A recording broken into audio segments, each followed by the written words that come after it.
لوگوں نے پوچھا یا رسول اللہ بنی اسرائیل کی صابرہ عورت کا کیا واقعہ ہے؟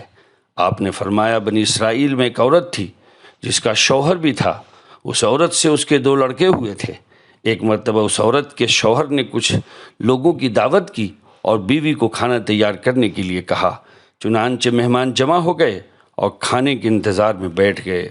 اس وقت اس شخص کے دونوں بیٹے کھیل رہے تھے، کھیلتے کھیلتے دونوں کنویں میں گر گئے، جس کے نتیجے میں دونوں کے دونوں مر گئے۔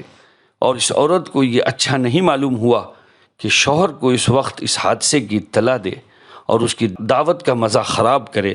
اس نے دونوں بچوں کی لاش کو کمرے میں لے جا کر کپڑے میں لپیٹ دیا اور بدستور دعوت کے انتظام میں لگ گئی۔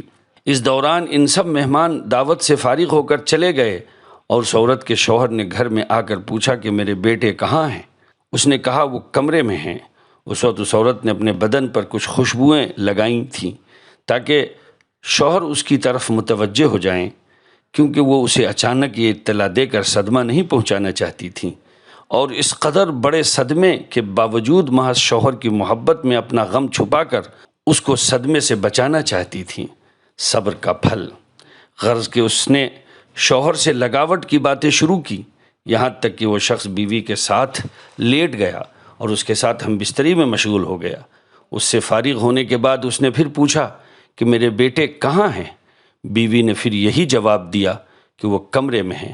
اس پر باپ نے دونوں کو آواز دی تو اچانک وہ دونوں مر چکے تھے، زندہ ہو کر بھاگتے ہوئے نکل آئے۔